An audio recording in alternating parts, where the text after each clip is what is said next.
Muy buenas tardes, muy buenas noches, según el lugar donde se encuentren. Sean bienvenidos y bienvenidas a una nueva live session de Doing Global denominada ChatGPT y Derecho, Desafíos y Oportunidades. Soy Andrea Mansuti y tengo el honor de moderar este evento sin precedentes, donde exploraremos el emocionante mundo de la inteligencia artificial aplicada al derecho.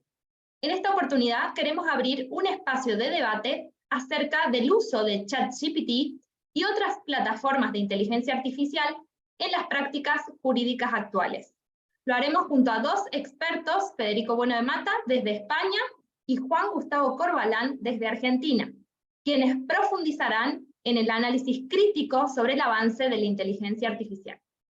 Durante esta jornada podrán hacer preguntas, consultas y aportes a través del panel de preguntas de Zoom, las cuales se responderán al final de cada disertación.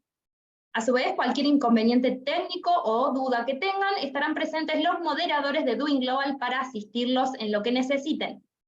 Y por último, quisiera comentarles que en las próximas semanas estarán recibiendo este material grabado, el dossier con la información brindada por nuestros oradores, como así también una insignia digital por la participación en este encuentro que podrán compartir en sus redes sociales.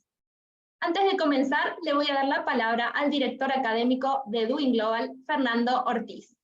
Fer, ¿estás por ahí?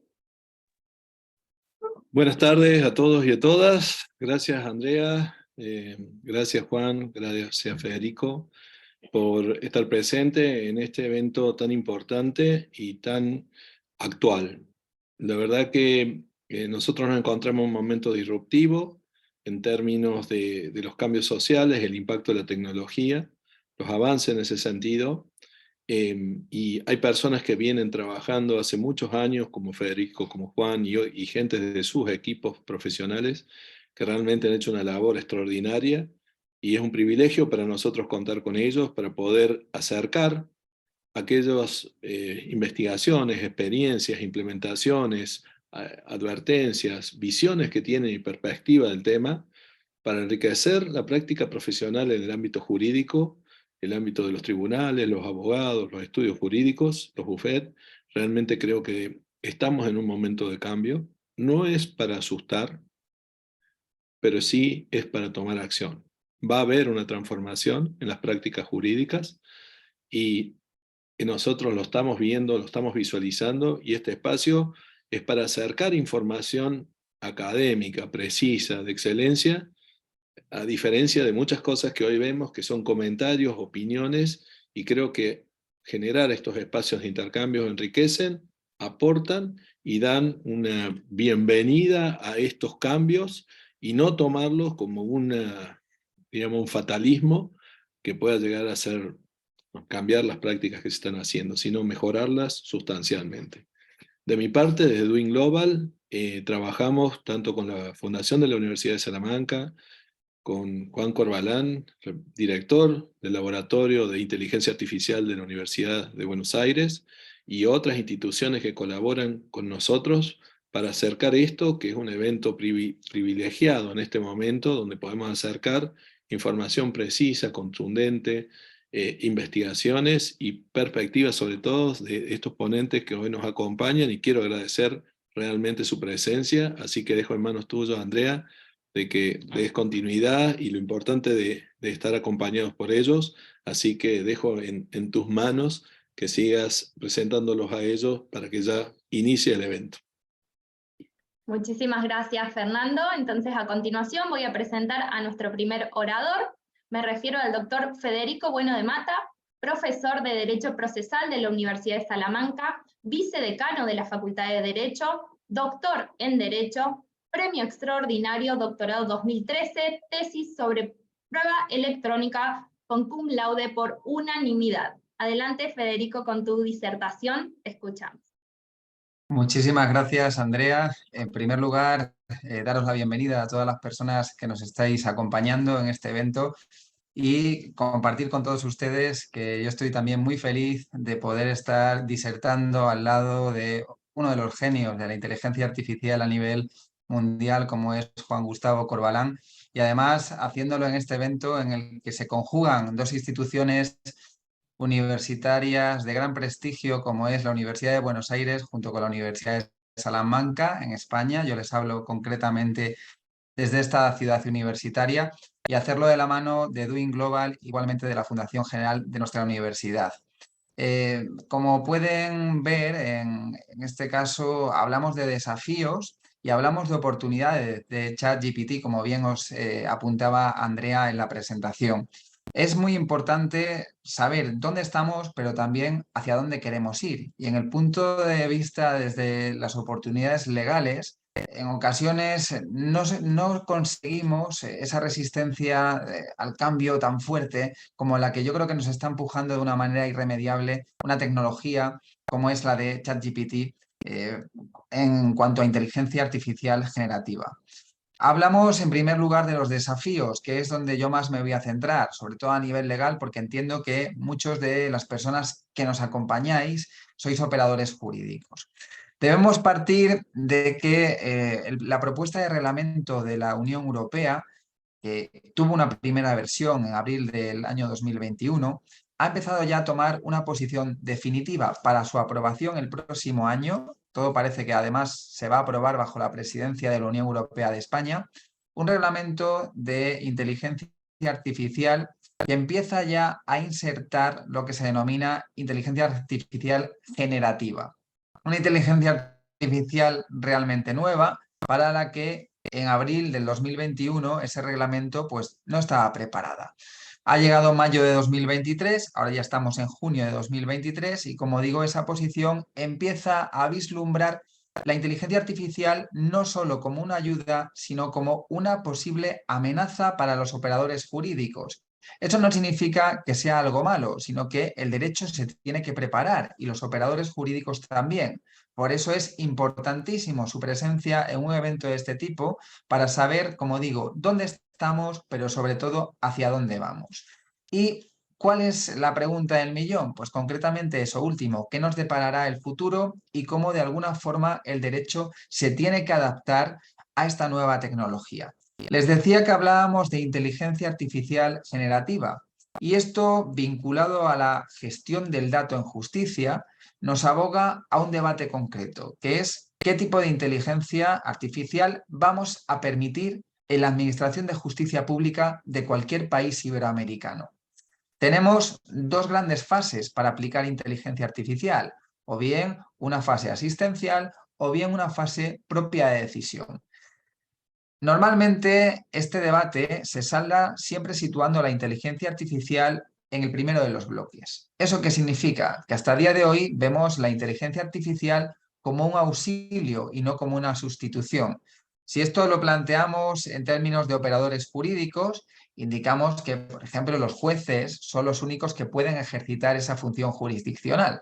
Pero se pueden auxiliar de herramientas que les ayuden a mejorar o hacer más efectivo y eficaz su trabajo.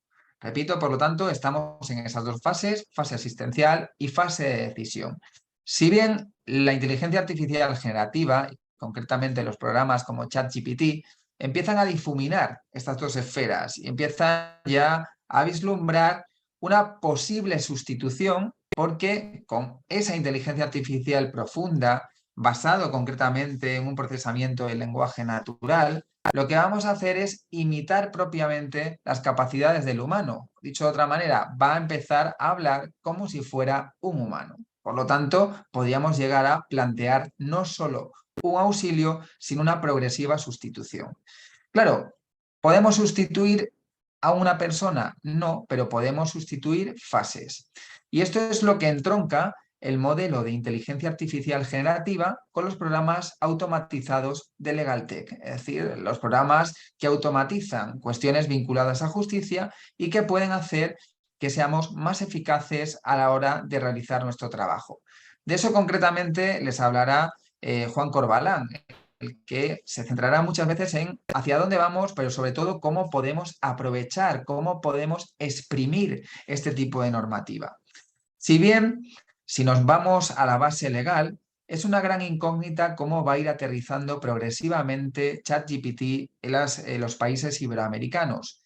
A nivel europeo tenemos ya una primera cortapisa que vino por el Estado italiano, en el que se ponían ciertas barreras al desarrollo de un tipo de inteligencia artificial generativa, porque tenía un primer bloque o un primer choque con la protección de datos, o mejor dicho, con la funcionalidad de datos en su recabamiento. Es decir, saber exactamente qué iba a pasar con las personas que usábamos estos programas y luego cómo se volcaba la información, si era a través de un perfilado o si era a través de una transferencia de datos que nos podría jugar una mala pasada en el futuro.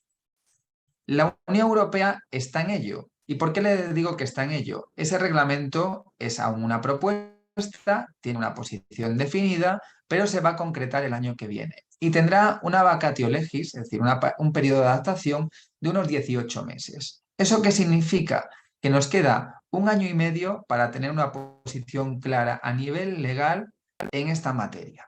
Y además, el reglamento que se vislumbra en la Unión Europea va a tener impacto mundial. Va a ser algo similar como lo que ocurrió con el Reglamento General de Protección de Datos en el año 2018, que al tratar datos de europeos con independencia del país en el que nos encontramos, ha ido afectando a todos los países iberoamericanos. Por lo tanto, estamos en una especie de punta de lanza que vendrá directamente de la Unión Europea, pero que tienen que saber, tiene también una serie de particularidades a nivel legal.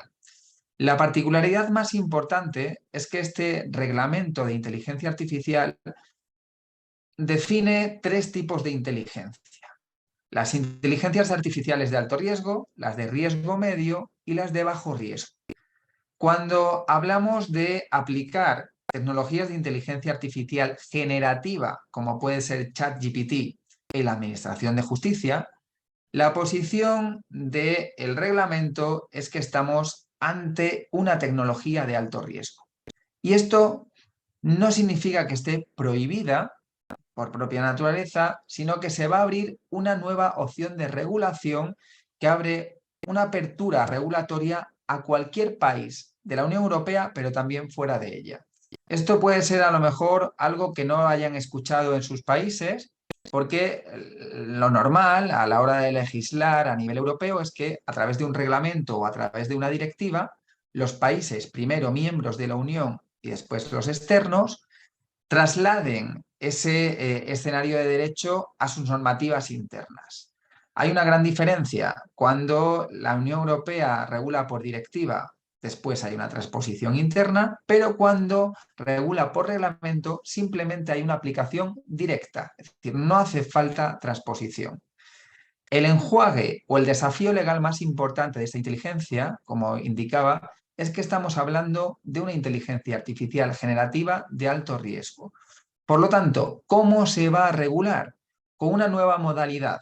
La Unión Europea va a trasladar a los estados y además no solo al legislador, sino también a iniciativas público-privadas, por lo tanto las empresas también van a poder decidir sobre este tipo de cuestiones, que hagan propuestas normativas que respeten los derechos fundamentales de sus administrados, a través de lo que se denomina sandboxes jurídicas, es decir, cajas de arena regulatorias, una caja de pruebas que van a poder articular en cada país. A todo eso nos lleva a que seguramente diferentes países, tanto europeos como extraeuropeos, indaguen con regulaciones en esta materia que sirvan de proyecto para saber cuál es el impacto de este tipo de inteligencia, repito, en los derechos más fundamentales de cualquier ser humano. Eso significa que estamos ante una oportunidad, pero realmente estamos ante un desafío. No es lo mismo hablar de desafío que hablar de amenaza. Cuando hablamos de un reto, hablamos de algo que nos genera una ilusión, algo a lo que enfrentarnos, pero con unas buenas herramientas legales vamos a poder tener un buen asesoramiento. Desde Doing Global lo que intentamos a través de eventos como este o a través incluso del curso superior que tenemos programado en aplicación práctica de ChatGPT es realizar o daros a conocer estos instrumentos o estas funciones para que conozcáis cuáles son las barreras y también cuáles son los beneficios. Y por último, antes de cerrar mi intervención, sí que quería dar unas pinceladas sobre cuáles pueden ser las materias más importantes que se van a ver afectadas y para los que los operadores jurídicos tenemos que estar al día. A nivel de administración pública de la justicia, los operadores van a realizar o van a tener que tener en cuenta ChatGPT para administración y gestión y tramitación electrónica de expedientes judiciales, porque nos van a ayudar a ordenar, nos van a ayudar a etiquetar, nos van a ayudar igualmente a redactar como apoyo una serie de cuestiones que en nuestro día a día como operadores del juzgado pueden ser interesantes. En segundo lugar, tenemos un claro desafío respecto a la propiedad intelectual. Si estamos diciendo que hablamos de una inteligencia artificial generativa, tenemos que ver exactamente hasta dónde llega la creación de la máquina y cómo de alguna forma esa creación tiene una especie de corresponsabilidad con la persona que lo perfila, con la persona que lo alimenta y que le orienta, porque como van a ver, es muy importante saber utilizar esta aplicación bajo unos parámetros determinados. Y ahí Juan y su equipo pues, son los verdaderos expertos en poder orientaros en esta materia. Y por supuesto, tenemos un desafío muy importante en cuanto al tema de protección de datos. Aquí ya no es simplemente una cuestión jurídica, sino que son también cuestiones empresariales. Hay que ver exactamente cómo se entronca la inteligencia artificial generativa con otra serie de tecnologías disruptivas, desde las redes 5G hasta la tecnología propia de blockchain o cuestiones puramente descentralizadas. Puede ser el momento, si este tipo de tecnología de código y de fuente abierto no digo se viraliza, pero de alguna forma se homogeneiza en cuanto a su tratamiento, de avanzar hacia lo que siempre hemos querido a nivel de Internet y derecho, que es que la Internet, el acceso a la red, el acceso a la tecnología nos democratice a nivel de legislación. Dicho de otra forma, parece que cuando nos conectamos a una red, con independencia del mundo en el que nosotros vivamos físicamente, deberíamos trasladarnos a utilizar las herramientas bajo los mismos principios y las mismas garantías. No puede ser que porque estemos en España tengamos unas connotaciones legales y porque estemos en Argentina o porque estemos en Italia o Uruguay tengamos otras.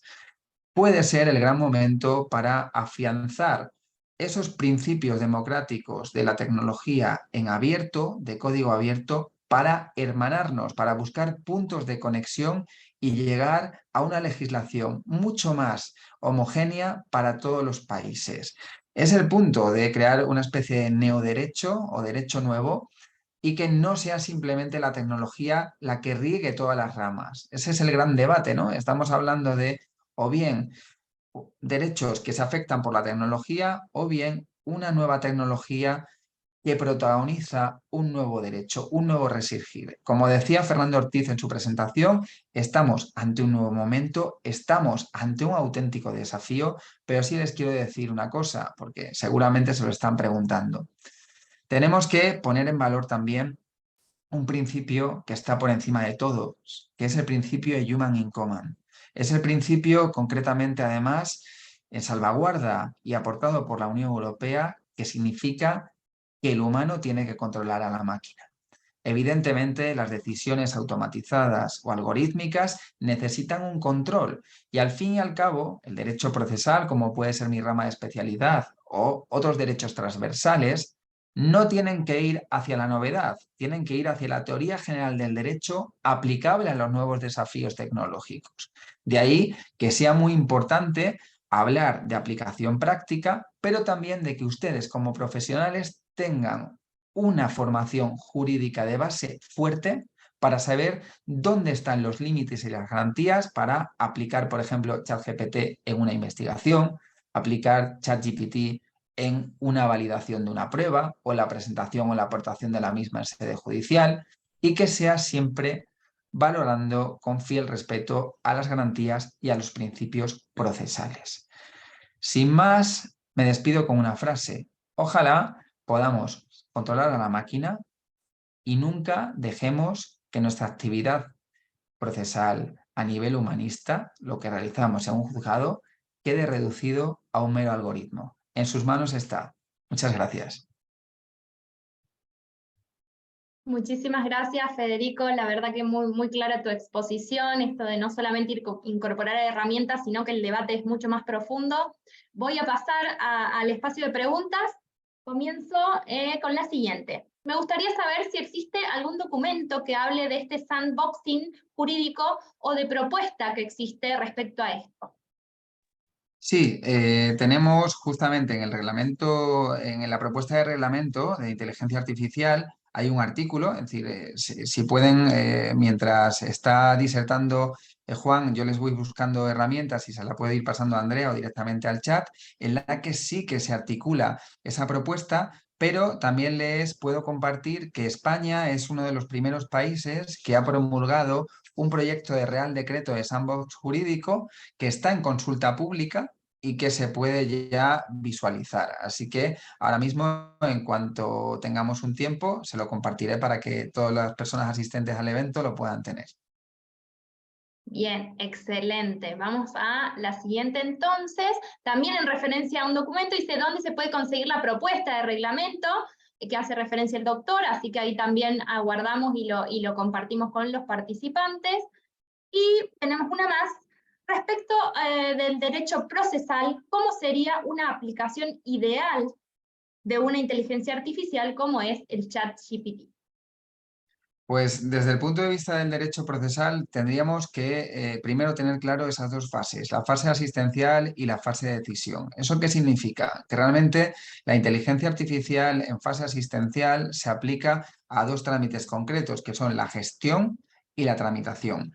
La gestión es la propia de los operadores, es decir, lo que hace un operador propiamente en el juzgado, y la tramitación la abierta al ciudadano. Y aquí tenemos dos factores a nivel de auxilio judicial y no de sustitución, que es, por ejemplo, trasladar la aplicación o el escrito de documentos jurídicos, trasladar igualmente recomendaciones a nivel de reparto de asuntos, saber, por ejemplo, cuáles son los juzgados más congestionados y los que menos, que nos calculen el ahorro de costes y el ahorro de tiempo que puede tener la aplicación generativa respecto a un modelo normal.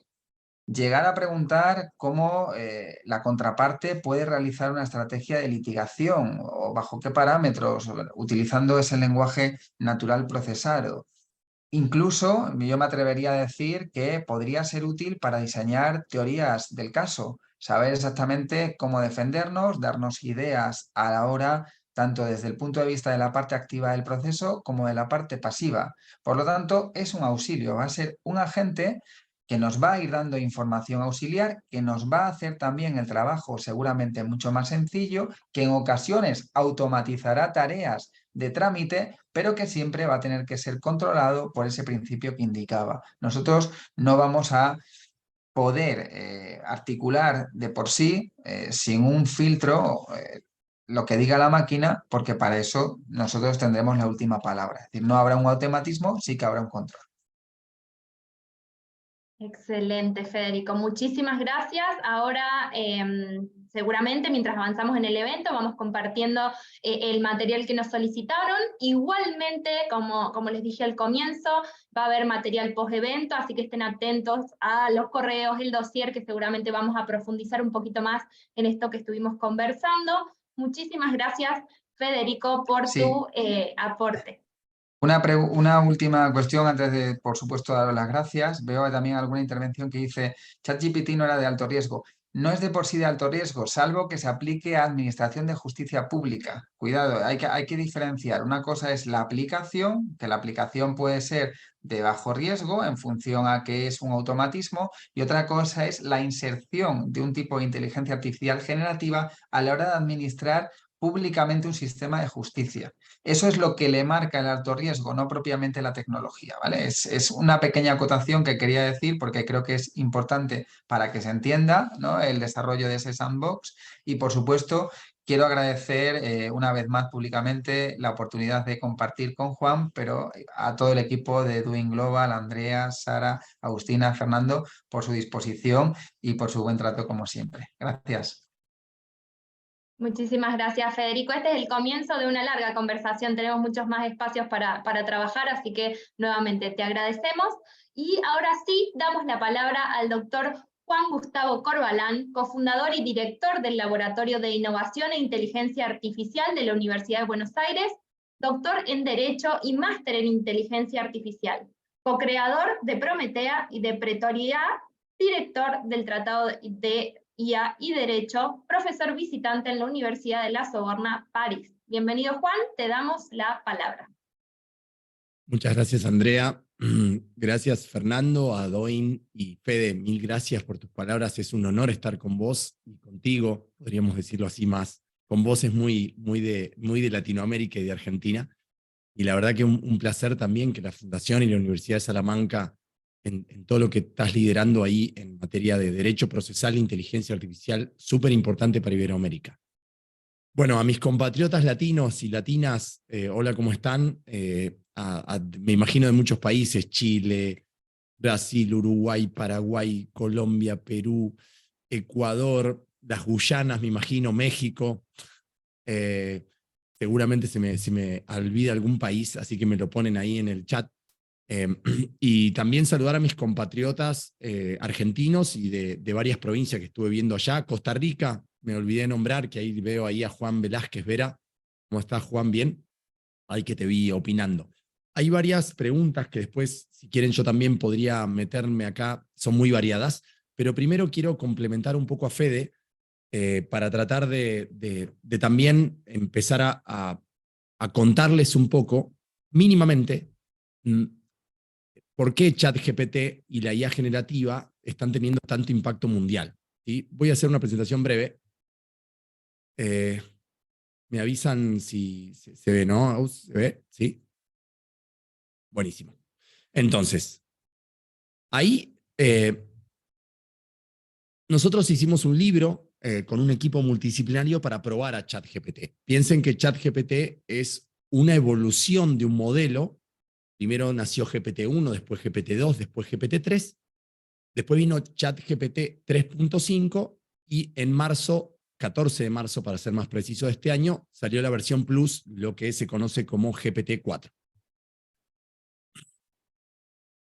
Nosotros, y esto lo hemos visto, Fede, en el curso superior de Salamanca, digamos, cuando nosotros razonamos la IA, Fede hablaba de automatización. La automatización es algo muy grande, que podría ser software clásico.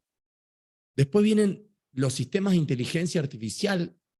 Después viene el aprendizaje automático, que se conoce como machine learning. Y después viene el aprendizaje profundo. Esto en general, casi todas las personas que estudian la inteligencia artificial coinciden con este círculo, con estos círculos. Digamos, hay una relación de género-especie. Y acá está ChatGPT. Con lo cual, así se llevan información que podamos profundizar eventualmente en cursos más concretos, pero ChatGPT es redes neuronales profundas. Con lo cual, cuando Fede, cuando la Unión Europea, Parlamento Europeo razonan esta tecnología, como es una tecnología de deep learning evolucionada, no es que se inventó hace 2 o 3 años, sino que se sofisticó hace 2 o 3 años. Pero en realidad es una tecnología que se basa en las redes neuronales artificiales, lo que se conoce como deep learning o aprendizaje profundo. Es decir, acá está ChatGPT. Ahora bien, no voy a poder contar para que entiendan qué aspecto técnico está detrás de este nuevo paradigma de aprendizaje profundo. Por eso se llaman modelos GPT. Son transformers generativos preentrenados. Yo no voy a poder hacer una explicación técnica, de hecho, en parte esto es la idea, después hacer muchas más explicaciones técnicas y después ver cómo sirven, cómo los podemos usar, más allá de los desafíos, como decía Fede, pero solo para que sepan que ChatGPT es Deep Learning o aprendizaje profundo y es una subespecie de aprendizaje profundo que se basa en esto, que se llaman transformers generativos preentrenados. ¿Qué nos genera esto? Y acá vamos a un cambio de paradigma radical. Por eso Fede decía, cuando Europa lanza una propuesta de regulación en 2021, los datos sintéticos y los datos simulados no eran el epicentro, ¿sí?, de lo que estábamos razonando, porque dejo de compartir para mirarlos y mirarlas, porque en definitiva siempre íbamos diciendo, la IA aprende de la historia, entonces como aprende de la historia de los datos, tratemos de que aprenda de una buena historia, es decir, que los datos estén representativos, que los datos no estén contaminados, etcétera, etcétera. Pero no estaba esto de que la IA crea nuevos datos a partir de los existentes o que puede inventar un dato que ni siquiera existía en el plano del ser. Es decir, la foto del Papa Francisco, para ponerlo bien a la tierra, eso es un dato sintético. Digamos, no es el Papa, es una réplica del Papa y los datos sintéticos simulan representar al Papa. Claro, cuando uno tiene un paradigma basado en le pido un chat, un texto de Borges, combinado con Sábato, pero a su vez que le mezcle historias de Quijote de la Mancha, ¿sí?, o de Sancho Panza, es obvio que quizás eso no existía en el plano del ser. El modelo lo inventa, es decir, lo inventa sobre la base de los datos que entrena. Por eso se llaman modelos generativos, porque, y acá está el punto, van más allá de los datos con los que se entrenaron. Generan nuevos datos y tienen la posibilidad de recrear nuevos escenarios combinando los datos con los que aprendieron, ¿sí? Se suele llamar esto dato sintético. El dato sintético es género, después hay subespecies. Listo. Dicho esto, ¿qué pasa acá? ¿Con qué nos encontramos acá? Este es un nuevo paradigma legal. Ahí Fede decía, bueno, coincido plenamente, human in the loop, human in command, digamos, el ser humano controlando estos sistemas porque claramente pueden generar un riesgo, porque no solo recrean datos con los que aprendieron, sino que generan nuevos. Y esto es un desafío muy importante. Pero el nuevo paradigma que nace, que es el famoso legal prompting. Quizás nunca lo escucharon hablar esta palabra, ¿sí? Es una palabra que tiene poquito tiempo, porque en definitiva se deriva de otra palabra que se llama prompt engineer. Es decir, a medida que fue escalando el uso de ChatGPT, la palabra prompt significa la entrada que le hago al chat. Si alguien en este Zoom no conoce a ChatGPT, ChatGPT es un modelo de lenguaje que se llama Gran Modelo de Lenguaje, largo en inglés, donde yo chateo con él, le pregunto cosas. Entonces, meto una entrada, te voy a solicitar, ahora les voy a dar un ejemplo de una entrada, y esa entrada se conoce como prompt. Por eso en idioma inglés, el prompt engineer es la persona que es experta en hablarle a la inteligencia artificial. Fede, si cuando nosotros estudiamos Derecho nos iban a decir que iba a existir un oficio que era cómo hablarle a una inteligencia artificial, es surrealista, que es lo que nos pasa muchas veces que nosotros, personas que me dicen, Juan, este escenario es totalmente distópico, y en parte es distópico porque ha acelerado mucho la tecnología y muy rápido, digamos, muy vertiginosamente en los últimos años. Entonces, el nuevo paradigma que aparece es legal prompt o legal prompting, y nosotros, a través de Doing Global, a través de la fundación, a través de Fede, armamos unos equipos porque venimos probando esto, ya sea desde los desafíos y desde los usos, y esto de verdad es desafiante para que eventualmente la inteligencia artificial nos ayude, y nos ayude bajo un uso que nosotros podríamos denominar como responsable. Es decir, un uso responsable de la IA generativa, y para eso hay que saber, hay que conocer los límites de la inteligencia artificial, conocer la lógica con la que estos modelos de lenguaje responden, porque si acá se recrea una máxima humana, si yo no pregunto muy bien, probablemente no me respondan lo que yo estoy buscando, y esto aplica a los humanos y aplica a la inteligencia artificial. Sigo compartiendo pantalla y ya. Esta es una noticia que recorrió el mundo. Fede, me imagino que la habrás leído, porque yo creo que no hubo nadie en el mundo que no se le haya mandado un abogado. Es como que la noticia del abogado que, bueno, Acá hay dos cosas que me gustaría decir de esta noticia. Lo que se hizo famoso fue que él lo usó sin supervisión, es decir, es el contraejemplo de lo que nos decía Federico. Este abogado usó ChatGPT, le pidió jurisprudencia, y esta jurisprudencia que le pidió para que lo ayude a argumentar, de 6 fallos jurisprudenciales precedentes, había problemas con los 6. No es que eran los 6 inventados, ¿sí?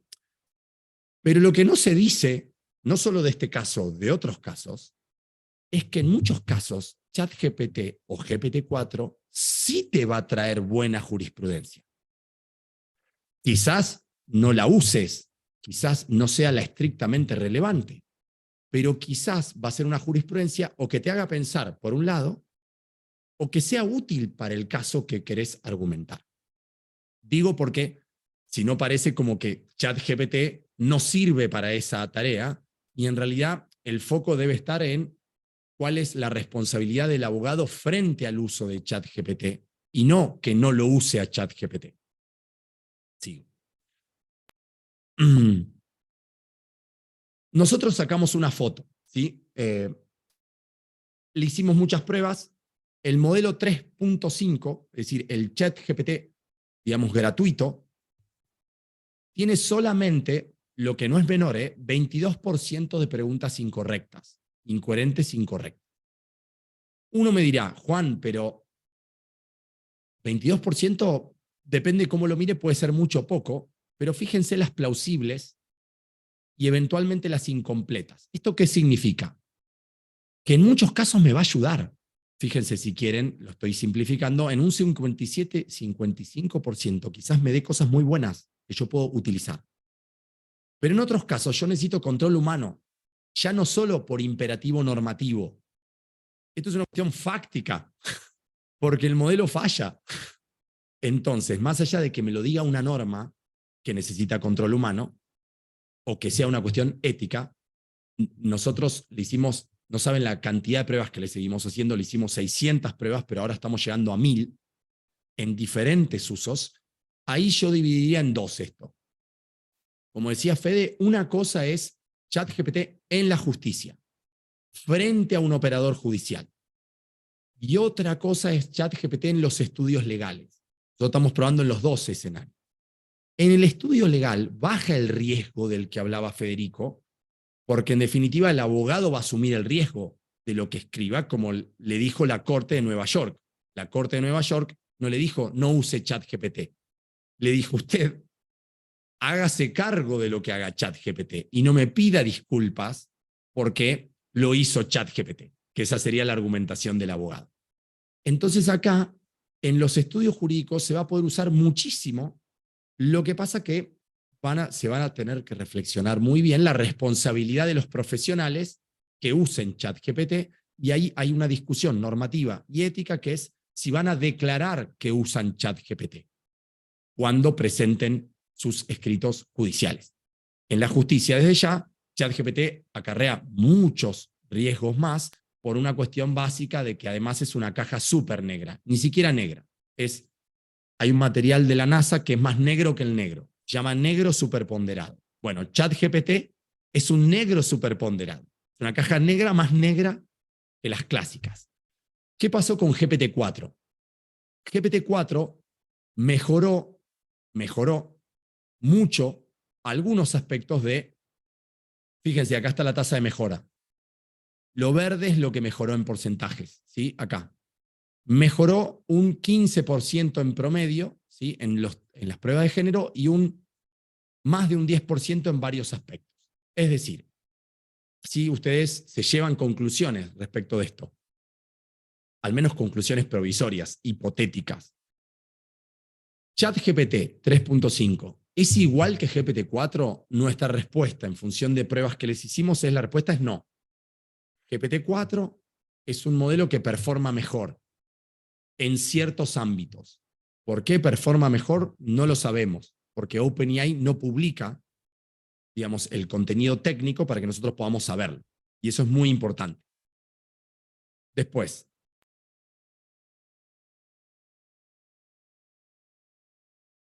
¿qué es lo que nosotros estamos pensando para tratar de formar a personas expertas en legal prompting y en usar IA generativa, ya sea en la práctica jurídica o en el derecho? Estamos pensando, por un lado, en usos transversales.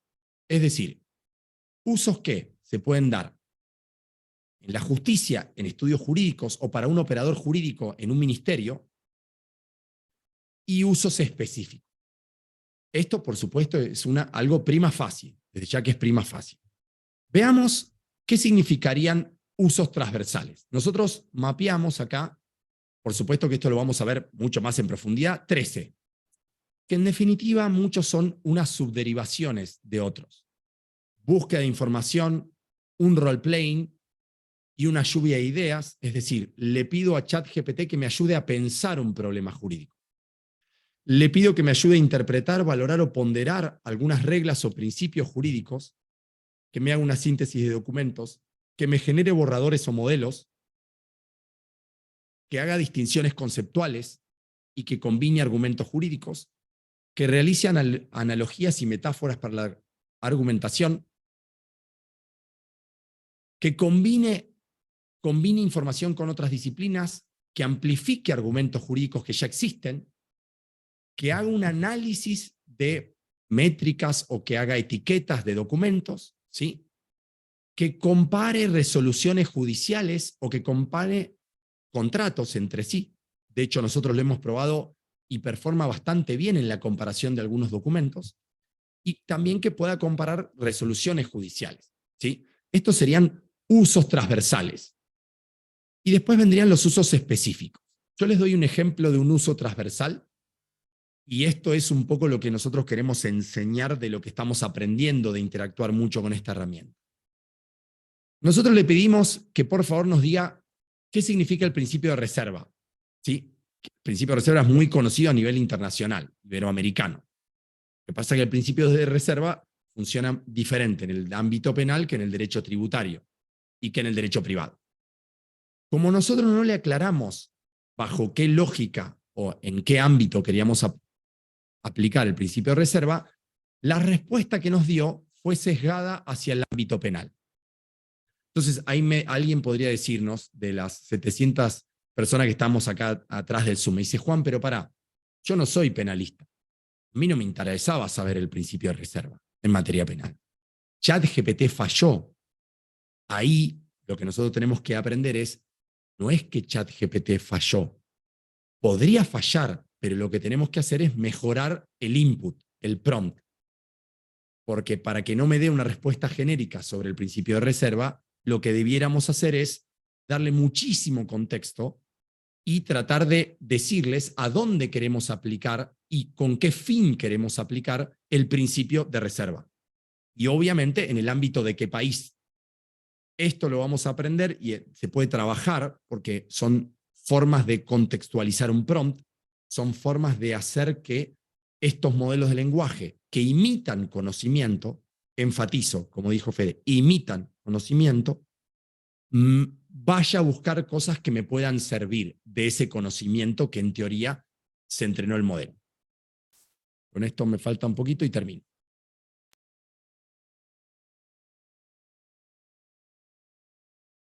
Voy a este, ¿sí? Nosotros, por ejemplo, le pedimos que redacte un oficio judicial. Por supuesto, no respondió a lo solicitado cuando le pedimos algo, pero después, cuando le hicimos una iteración para la redacción de un modelo de oficio, hizo un modelo de oficio muy genérico.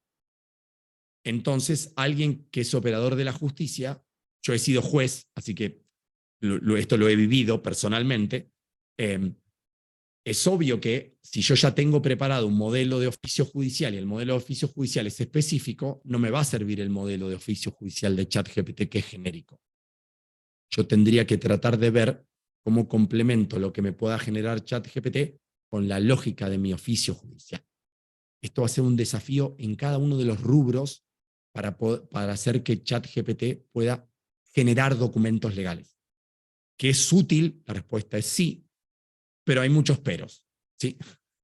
Recuerden y enfatizo, siempre tiene que haber supervisión humana. Siempre tiene que haber supervisión humana. Ahora bien, fíjense, con esto termino, un uso específico. Cuando le hicimos vincular textos provistos por el usuario, pues la idea es enseñarles cómo, es decir, cómo hacer esto. Fíjense que en 3 cartas documento diferentes, cartas documento, me imagino que todos sabemos lo que es esa nomenclatura en todos los países de la región, intimaciones entre partes en el derecho privado, los vinculó bien, identificó el objeto, desmembró las solicitudes, clasificó por tema estructurado e hizo una breve conclusión final. Y la verdad que lo hizo muy bien. Eso es súper útil. Una persona que tiene que contestar muchas cartas de documento, que tiene que clasificarlas, probablemente GPT-4 o ChatGPT sería de extrema utilidad para optimizar esas tareas. Con esto termino. Nosotros acá hicimos, que por supuesto esto es para que ustedes se lleven algo, nuestra idea es, vinieron hasta aquí, les agradecemos muchísimo que estén participando, la cantidad de personas que están de todos los países de la región, y en este esfuerzo que estamos haciendo entre Iberoamérica, porque Fede está en España, yo en Argentina, y en definitiva la comunidad de habla hispana se une para afrontar este desafío, eso nos llena de orgullo, por eso le agradezco de vuelta a Doing Global, y obviamente a la Fundación de la Universidad de Salamanca y la Universidad de Salamanca. Yo acá les dejo 5 grandes recomendaciones para el uso de ChatGPT, por si no nos volvemos a ver, que ojalá que nos volvamos a ver, pero por ahí no nos volvamos a ver. Es, no usen ChatGPT como Google. Bueno, voy a googlear, y entonces pongo algo como si estuviese googleando. Yo no se los recomiendo.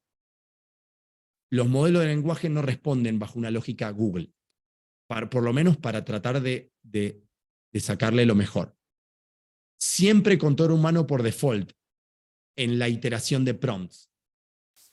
Cuanto más contexto y más especificidad en el prompt, hay más chance de que conteste mejor y no quedarse con la primera respuesta de prompt. Tenemos que seguir iterando. Y cuando hagan documentos, tómenlos como muy borrador el documento, porque si no van a tener que entrenarlo al modelo, ¿sí? Eso es crítico. Ahora, por supuesto que no tengo problema en responder las preguntas y mil gracias por la atención y ojalá que eventualmente se puedan sumar a la formación que estamos pensando, que además es la única que existe en Iberoamérica, en donde vamos a abordar cómo ser prompters de la inteligencia artificial generativa por un lado y por otro lado, qué desafíos y retos nos encuentran en el camino del uso de estos grandes modelos de lenguaje. Mil gracias. Muchas gracias, Juan. La verdad que has despertado una gran cantidad de preguntas. Vamos a ir haciendo algunas acá en el evento y obviamente, como les dijimos, en el material post-evento van a tener más información. Vamos a comenzar con esta. Doctor Corbalán, ¿han probado modelos de ChatGPT especialmente entrenados para usos legales? ¿Se puede usar el API de ChatGPT para alimentar data específica a la máquina para especializarla? Esto podría tener efectos sustanciales en su rendimiento y los porcentajes de respuestas correctas. Andrea, la pregunta es buenísima, es sofisticada, hay mucha gente en este chat, voy a tratar de hacer una respuesta muy genérica porque incluso hay personas que no conocen terminología tecnológica. Los embeddings son como una suerte de, lo estoy simplificando, pido disculpas, una suerte de mini lenguajes informáticos, no son lenguajes, mini softwares que sirven para complementar los usos de ChatGPT. Funcionan a través de APIs, las APIs son puentes que conectan sistemas con otros.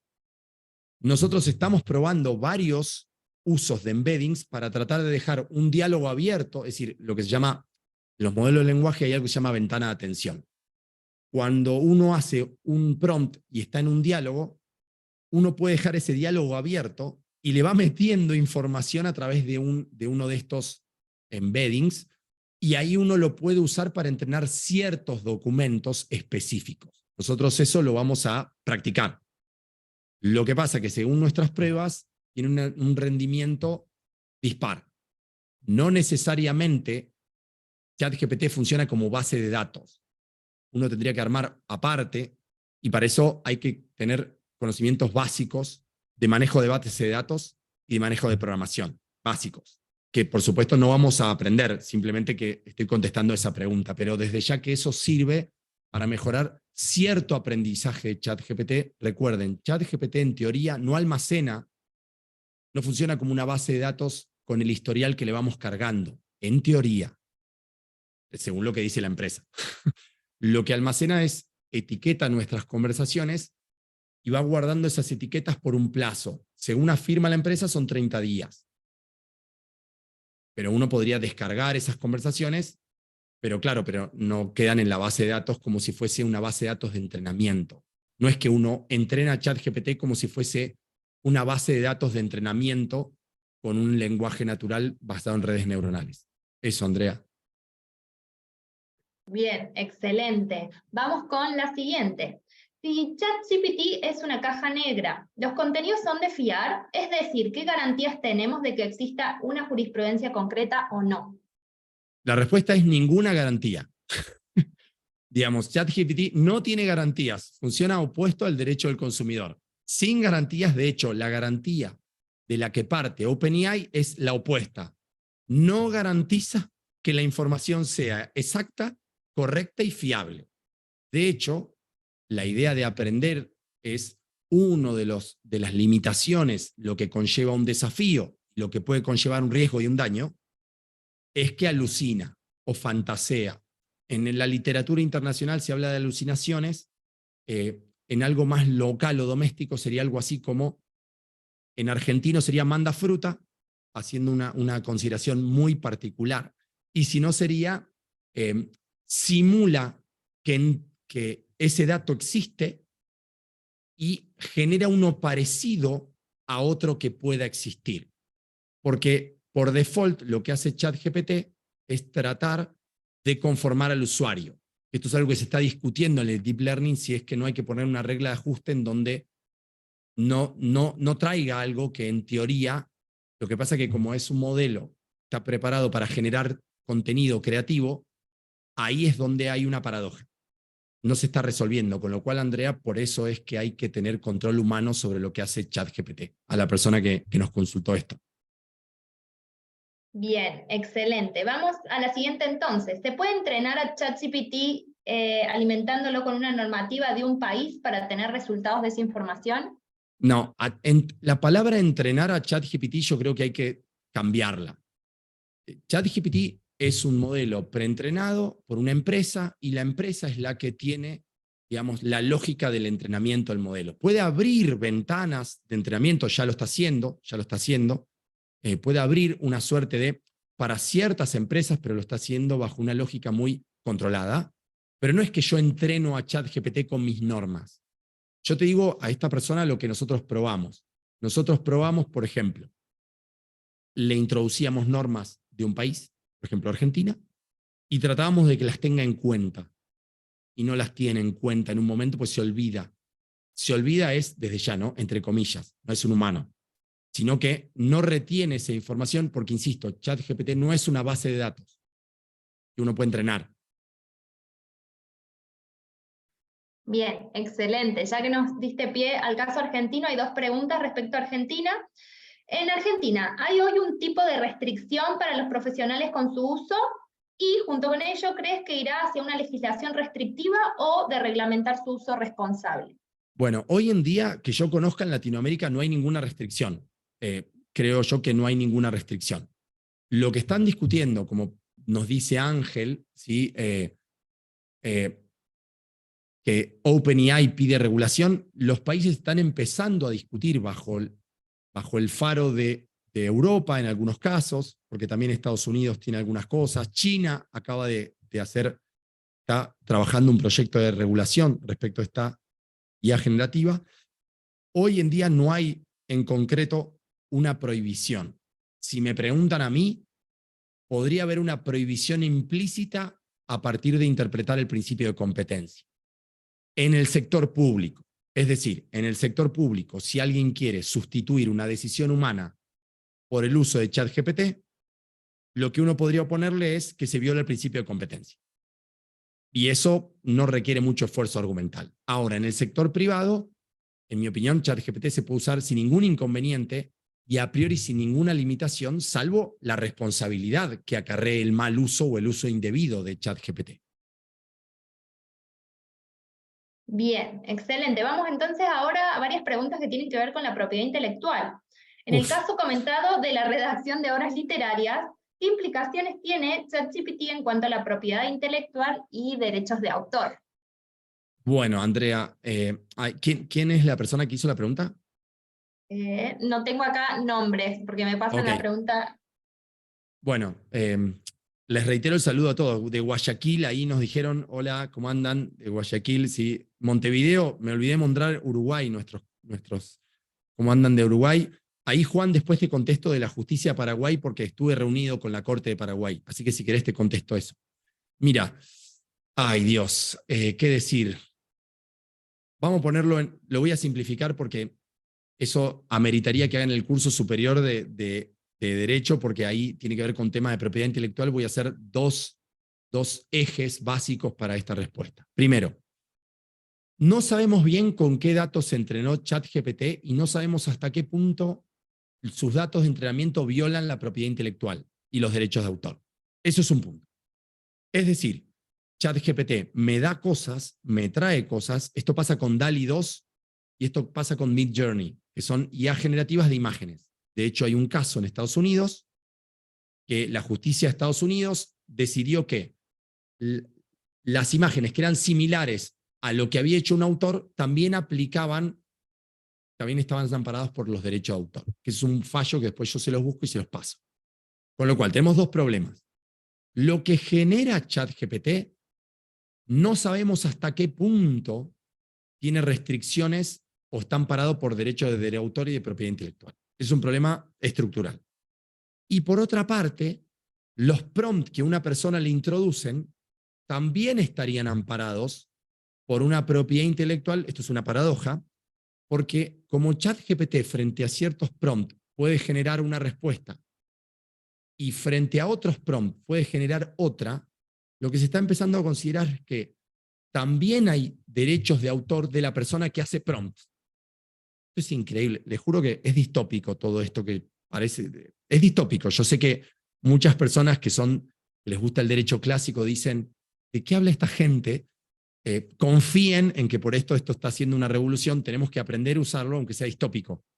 Porque de verdad que cuando uno dice, pero yo le chateo a la inteligencia artificial y después esos chats son derecho de autor, bueno, eso es una de las líneas que se está trabajando. Por eso que es tan desafiante poder regular los derechos de autor. Yo creo que van a empezar a tener que trabajarse casos jurisprudenciales ante personas que digan lo que contestó ChatGPT, lo dije yo y está publicado acá. Y ahí tendríamos que tener un caso testigo, un leading case. Bien, cada una de las preguntas que respondes generan mucho más debate. Me imagino que... Vamos con algunas más.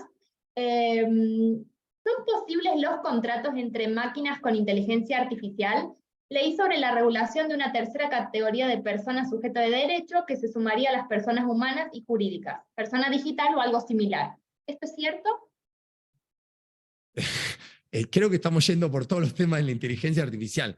Si quieren, es más, me quedo hasta la hora que quieran y contesto todo. Lo que sí les digo es, recuerden que la inteligencia artificial, nosotros la venimos trabajando, escribimos un tratado de 3 tomos en Thomson Reuters, y hace años que venimos trabajando este tema.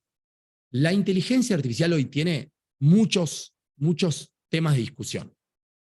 Andrea, él está planteando, o esa persona que está planteando es uno que se viene discutiendo hace rato, es ¿hasta qué punto corresponde atribuir personería jurídica a seres que no sean humanos? Con lo cual algunos pretenden aplicar como analogía cuando se crearon las personas jurídicas.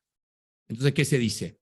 Si las personas jurídicas lo que hicieron fue, de alguna forma, ser un centro de atribución de responsabilidad, entonces, ¿por qué no hacemos lo mismo con los robots o con las inteligencias artificiales? Hoy en día esto a nivel internacional no tiene muchos adeptos porque se prefiere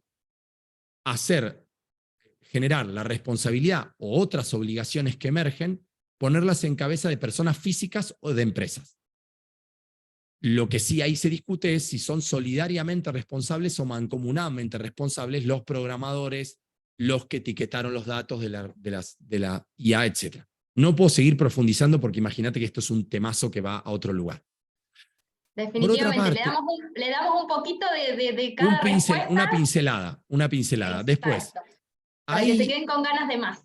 Perfecto. Ya nos podemos poner un programa de televisión, Andrea. Parece una entrevista de la CNN. Bueno, hay otra cosa que dice Hugo. Otra cosa que se está discutiendo es, ¿sobreregulamos? ¿Subregulamos? ¿Cómo no matamos la innovación? O bien, ¿hasta qué punto podríamos en Latinoamérica adaptar normas para los usos responsables de la IA?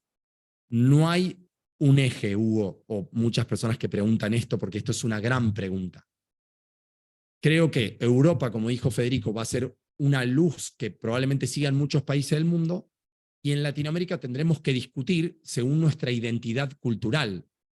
Ya nos ha ido un poco mal haciendo copy-paste de regulaciones. Piensen que el reglamento europeo Brasil casi lo copió, en esencia, Perú algo parecido, y Argentina tiene un proyecto de ley que es casi una copia también de Europa. A veces quizás tengamos que ir por ahí porque no nos podemos dar el tiempo que se dieron los europeos para discutir la regulación. Llevan más o menos 6 años discutiendo la regulación. En Latinoamérica tenemos el proyecto de Chile, tenemos un proyecto de Perú, Uruguay creo que tiene algunos temas, y Argentina ahora está empezando a dar la discusión. Hoy en día, probablemente la IA ya nos superó en términos de regulación, porque no es que la IA es solo ChatGPT. La IA está acá, a todo momento y en todo lugar, con lo cual hoy la IA solamente puede estar regulada, entre comillas, aplicando por analogía derechos consumidores de usuarios, normas de derecho civil y normas de derecho comercial, por analogía. Andrea. Bien, excelente. Vamos con algunas más. ¿Cuál es tu opinión sobre Bing versus ChatGPT en el ámbito del derecho con respecto a, por ejemplo, la cita de jurisprudencia? Bueno, a ver, Bing. Nosotros, cuando armamos la capacitación de ChatGPT, pensábamos, no es que solamente vamos a ver ChatGPT. La idea es comparar a BART de Google y a Bing. Ahí hay una contra y una ventaja y una desventaja. Lo digo muy sintéticamente, así pasamos a más preguntas, que veo que hay un montón, así respondo la mayor que pueda. Bing tiene la ventaja de que está conectado a Internet. Recuerden que el modelo GPT, ChatGPT, es como una foto septiembre de 2021. Eso es lo que está preentrenado. Creo que ya se está preentrenando de vuelta para que salga ahora con una nueva versión un poquito más sofisticada que GPT-4, pero lo que hizo Microsoft es, como se alió a OpenAI, que es la empresa que desarrolla ChatGPT, perdón que diga cosas muy obvias, pero muchas personas quizás no saben esto. Entonces, lo que hace Microsoft es, el servicio de buscador de Bing integrado con ChatGPT me permite combinar las funciones. Esto me permite que en algunas cosas me tire información actualizada, pero en otras cosas el modelo es mucho más caótico. Con lo cual, Andrea, yo no tengo una posición prima facie respecto de esta pregunta. Yo diría que prueben los dos en función de los usos, pero si ustedes quieren que el modelo les tire cosas más precisas no en cuanto a información actualizada, yo no le recomendaría a ChatGPT para eso, sino información más inteligente. Entonces, en este segundo punto, en información más smart, yo ahí recomendaría ChatGPT y no Bing. Y Bing podríamos usarlo más como buscador. BART, asistente anónimo BART de Google, que es el que está compitiendo con ChatGPT. BART de Google, BART. Sí, ahora después igualmente pasamos también por el chat y recuerden también en el material post-evento. Seguimos. ¿En qué punto de desarrollo está Prometea? ¿Se asemeja en algo a ChatGPT? No se asemeja en nada. Miren, nosotros acá no hay forma de que yo les pueda sintetizar dramáticamente. Recuerden los círculos que yo les mostraba. El Machine Learning, hagamos de cuenta, miren, esta analogía suele funcionar. El derecho. Dentro del derecho, ¿qué hay? 2 grandes ramas. Derecho público, derecho privado. Dentro del derecho público, ¿qué tenemos? Derecho penal, derecho tributario, derecho administrativo. Dentro del derecho privado, ¿qué tenemos? Derecho civil, derecho comercial, derecho laboral. Por supuesto, hay intersecciones. Estoy haciendo una simplificación. Hagan de cuenta que en la IA tenemos Machine Learning, hagamos cuenta que Machine Learning es derecho. Hay una rama que es Deep Learning, donde está ChatGPT y otros, y estos son cajas negras, y después está el Machine Learning clásico. Técnicas de clustering, técnicas de cierta regresión, ciertos árboles de decisión. Bueno, no quiero ponerme técnico, pero Metea se basó en técnicas de clustering y de etiquetado basado en, se llaman regs, expresiones regulares, con lo cual nosotros controlamos todo el proceso de aprendizaje y no es un modelo generativo Prometea. Lo que hizo fue aprender de la historia de la jurisprudencia y cuando venía un caso nuevo podría sugerir una posible solución. Eso es algo parecido a lo que hacía Pretoria, pero Pretoria no sugiere una solución.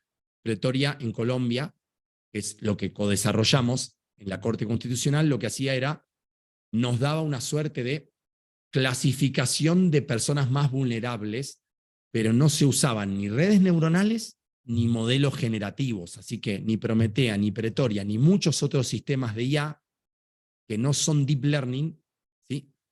Se parecen a estos. Estos son las cajas más negras de las más negras de todas.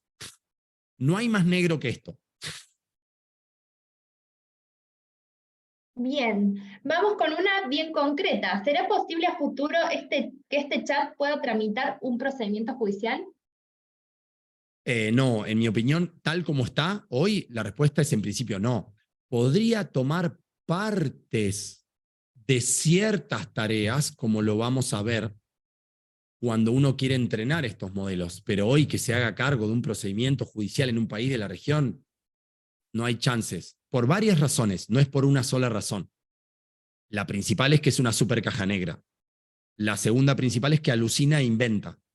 La tercera principal es que es difícil hoy en día que performe bien en ámbitos o en contextos súper específicos. Primero, déjame que salude a Andrea. Hay a las 730 personas que están acá y que siguen acá.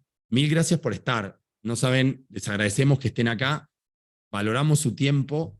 Me encanta que haya tantos latinos y latinas en un Zoom que podamos juntos pensar. De hecho, yo la semana que viene me voy a la República Dominicana. Voy a capacitar a todos los jueces del país y me da orgullo que podamos hacer una capacitación, aunque sea acá, en donde podamos analizar desde nuestra región latina y convergiendo con España cuáles son estos desafíos, porque esta inteligencia artificial nos puede o no gustar, pero está revolucionando el mundo. Entonces es muy importante abordarla. Definitivamente, me sumo a ese agradecimiento y vamos con las últimas dos preguntitas, así también vamos a las reflexiones finales. Además de ChatGPT, ¿existen otras herramientas de inteligencia artificial específicas para abogados que estén funcionando? ¿Qué se sabe de Harvey? Mira, no sé mucho, nosotros no sabemos mucho de Harvey. Si querés, hay varias inteligencias artificiales, están segmentadas por usos. Hay algunas de búsqueda, otras de análisis semántico, otras de análisis legal. Muchas son automatización y predicción, otras son de analítica estrictamente. Si quieren, yo después les voy a pasar una lista de inteligencias artificiales que nosotros tenemos mapeadas en el laboratorio para que las puedan consultar. Creo eso va a ser... yo no conozco muchas, pero Harvey la verdad es que no la conozco mucho. Bien, y por último, ¿es posible combinar jurimetría y ChatGPT? ¿Cuáles serían algunos ejemplos de casos de uso? La palabra jurimetría, y estoy repasando el chat por si también hay una pregunta general, Andrea, para responderla. Yo creo que la palabra jurimetría responde a una historia jurídica de hace décadas. Y hoy en día, los dashboards de visualización, las métricas basadas en técnicas de cualquier tipo de machine learning o de cualquier lógica de exploración de datos vinculados a lo que se conoce como data analytics, hoy supera amplísimamente a lo que nosotros llamamos jurimetría, si me preguntan a mí. Es decir, yo abandonaría la categoría de la palabra jurimetría y lo que habría que hacer es, tenemos fallos, tenemos datos, bueno, ¿qué técnica sofisticada de explotación de datos vamos a usar? Ahí hay muchos lenguajes de programación, muchas librerías, y si nosotros tenemos conceptos básicos de data scientist o de data analytics, podemos explotar esos datos de una manera increíble. y además podemos aplicar Machine Learning. Yo lo enfocaría desde ese lugar, porque eso va a ser mucho más robusto que aplicar jurimetría.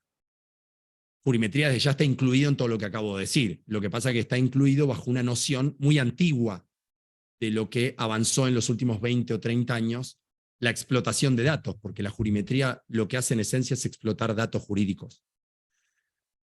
Una cosa ahí que veo acá, Andrea, si te parece, mira, una cosita que decía, ahí está. Los límites de la IA, ¿sí? Rodolfo, la IA tiene muchísimos límites. Si quieren, esto tendrían que venir a un curso, porque tiene límites desde todo punto de vista. Límites en cuanto a cómo es entrenada, límites en los datos de entrenamiento, limitaciones en cuanto a la técnica subyacente que se use, limitaciones porque no funciona bajo lógicas no monotónicas. Bueno, no quiero profundizar mucho, ¿sí? Porque la lista es muy larga de límites. Lo que pasa es que también la lista es muy larga de beneficios. De beneficios de optimiza, mejora tiempos, reduce ciertas barreras de acceso a ciertas cuestiones. Entonces, por eso es que tendríamos que charlar específicamente de los límites, ¿sí? Una cosa más ahí que dice acá, el uso de ChatGPT en los estudiantes. También eso quizás le vamos a dedicar un poquito de tiempo, aunque no es el core, pero piensen que si van a usar ChatGPT para enseñar derecho, nosotros ya lo estamos haciendo en la UBA, estamos usando ChatGPT activamente, lo importante es desafiar a los estudiantes con preguntas, con exámenes contextualizados y específicos de casos. Cuanto más general sea una pregunta, más chances hay que el estudiante use ChatGPT para no pensar.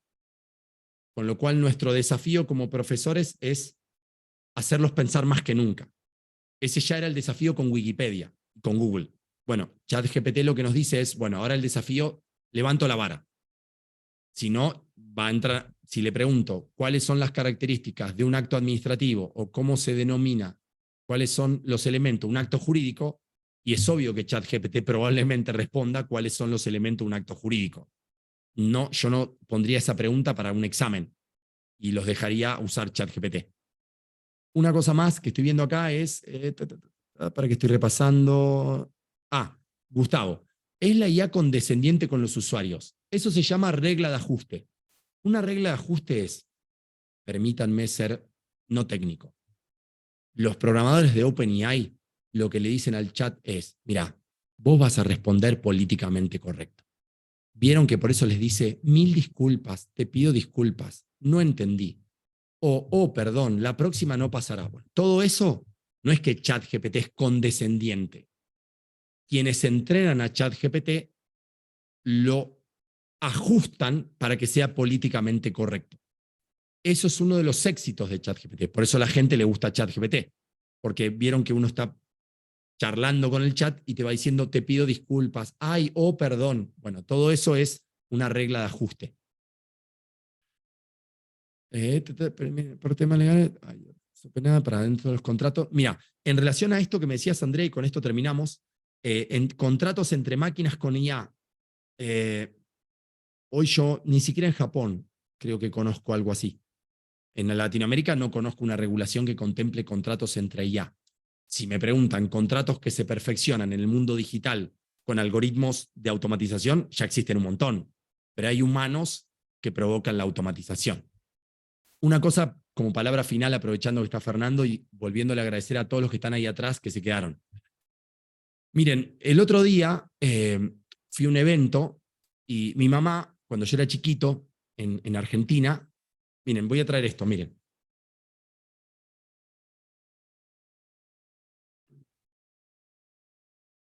Porque estoy haciendo uso de la espontaneidad que la máquina no tiene. ¿Ven esto? Bueno, todos lo van a conocer, ¿no? La reconocen, pero que la pongan ahí.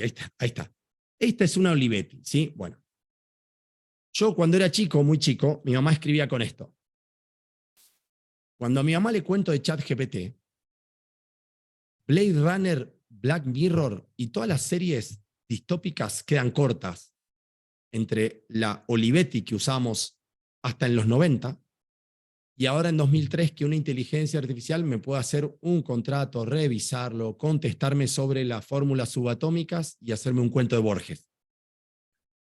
Lo importante es que en los 80 y en los 90 rechazamos un poco la Internet.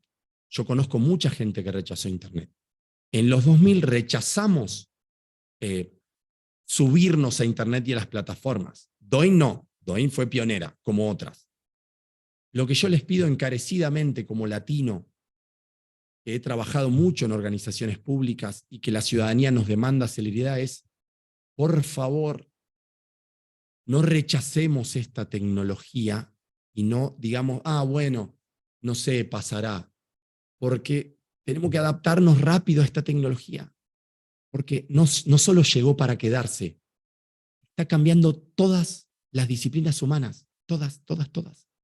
Cuanto más rápido nos subamos, más chances tenemos de ser abogados y abogadas que puedan hacer frente a los desafíos del siglo XXI. Muchas gracias por escucharme a todos y a todas. Muchísimas gracias, Juan. La verdad que nos queda mucho material para seguir trabajando, para seguir conversando. Seguramente se vengan nuevos espacios. Recuerden, por favor, no se vayan, vamos a hacer las reflexiones finales. Les va a aparecer una encuesta de satisfacción para que nos puedan dar su opinión. Y por supuesto, en los próximos días les estará llegando la insignia, la grabación y materiales adicionales de este evento. Antes de terminar, Fernando, a nuestro director académico, le queremos dar nuevamente la palabra para hacer este espacio de cierre. Bueno, es un lujo estas conversaciones en estos tiempos, poder hacerla en vivo. Me siento muy identificado en tu mensaje, Juan, como el de Federico. Nosotros en Doing Global hace muchos años que hacemos formación online, mucho antes que la pandemia. En el año 2009 yo ya estaba en Salamanca ofreciendo que podíamos hacer programas de calidad para Latinoamérica y no nos creían. Y fuimos muchos años los pioneros de la educación online para Latinoamérica, donde teníamos clases en vivo con profesores en Shanghái, en Silicon Valley, en Nueva Delhi, y teníamos los alumnos en todos los países de Latinoamérica, y en aquellas épocas no creían que era posible, y tuvo que llegar la pandemia para transformar y ver que también había otras formas de comunicarse, y también se incorporó esto a la vida diaria. Comparto plenamente tu recomendación, es una recomendación sana. Nosotros creemos plenamente que la nueva etapa profesional del mundo de la justicia, de los operadores jurídicos, requiere entrenamiento. Requiere, no entrenamiento del chat GPT, entrenamiento profesional. Va a haber un cambio de las formas de trabajo. Creo plenamente que las personas que están acá escuchando pueden liderar estos procesos, pueden asumir día a día, invirtiendo en tiempo, horas de su tiempo para practicar, para entrenar, para saber cómo comunicarse, para hacer un prompt legal, que va a ser una competencia necesaria y fundamental a la hora de marcar una diferencia entre algunos profesionales del ámbito de la justicia y otros. Va a haber una diferencia sustancial, lo sabemos, lo vemos en los equipos de trabajo actualmente. Aquellos que saben manejar estas herramientas marcan una distancia interminable, increíble, con otros profesionales que tienen algunas prácticas que no están mal, son buenas, pero van a ser reemplazadas. Esa es la verdad. Entonces, este mensaje de Juan me parece realmente importante. Creo que hay un desafío de aprender, de desarrollar competencias como hemos desarrollado, como estos cambios que hemos ido teniendo. En este momento estamos frente a un hecho que hace 20 años era inimaginable, poder estar 800 personas en distintas partes del mundo compartiendo, discutiendo, generando una nueva perspectiva, una nueva visión de una forma online. Desde Doing Global siempre hemos estado desde un principio apoyando esto en toda Iberoamérica. Creemos en aliarnos con instituciones de prestigio como la Universidad de Salamanca, el Banco Interamericano de Desarrollo, distintas alianzas que tenemos, por supuesto que la UBA y el Laboratorio de Innovación e Inteligencia Artificial realmente está haciendo un protagonismo importante, y creo que bueno, este mensaje que pueda llegar, tener este espacio que se repetirá en algún tiempo con una nueva temática ya específica, ya sea la argumentación jurídica, la litigación, aspectos de cómo ayudar a los profesionales a tener elementos de apoyo. No podemos decir que sustituyan el ejercicio profesional de nadie, pero sí mejorarlo, que sea un apoyo, una potenciación profesional. Estamos convencidos que eso se viene y queremos ser protagonistas de esto. De mi parte, Juan, agradecerte. Estaba emocionado. Federico, que ya siendo la 1 o 2 de la mañana en España, tuvo que dejar, pero dejó un agradecimiento a vos, Juan, a Andrea, a Sara, a todo el equipo de Doing que está atrás de esto, y a las 700 personas, 800 que estuvieron siguiendo esto, que seguramente le van a quedar inquietudes y que vamos a estar en un breve tiempo, en otro evento de estos, acercarlo, y si no a nuestras formaciones, que las tomamos con mucha seriedad para que puedan tener un desempeño profesional diferente de acá en adelante. Muchas gracias, equipo, y ha sido una noche privilegiada esta de poder conversar sobre estos temas. Gracias, Andrea, gracias, Sara, gracias, Juan, gracias, Agustina y todo el equipo. Dejo en tus manos, Andrea, lo que quede. Gracias, Fernando. Agradecemos, por supuesto, al área de eventos, a todo Doing Global, a nuestros dos excelentísimos expositores. Y Juan, te damos la palabra para dar la reflexión final, mientras nuestros participantes, agradecemos también, ¿no?, a todos los participantes, a la comunidad, si pueden responder la encuesta. Y te escuchamos, Juan, para dar cierre a este gran evento.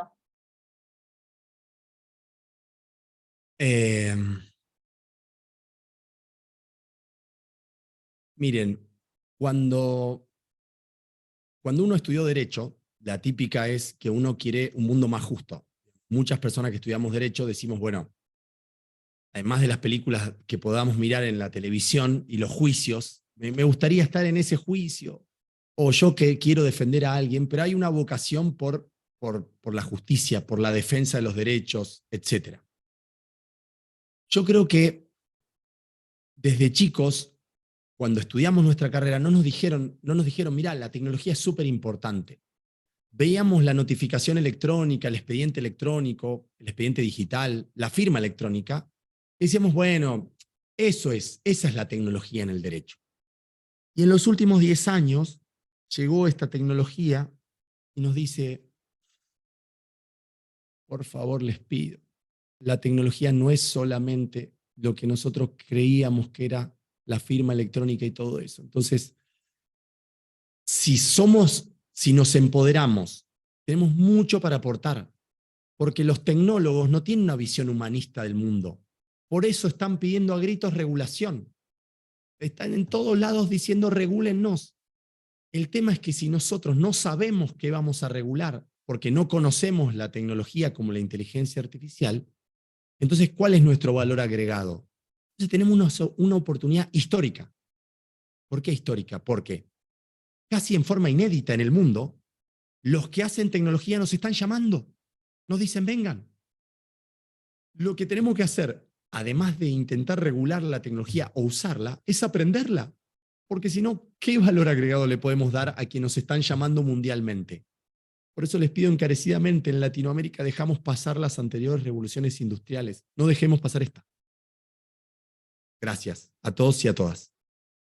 Muchas gracias, Juan. Nos despedimos. En las próximas semanas estarán recibiendo nuevas invitaciones a este tipo de eventos, como así también el material vinculado a este evento y la insignia digital. Muchas gracias por haber participado en este espacio. Nos encontramos la próxima. Un abrazo grande a todos.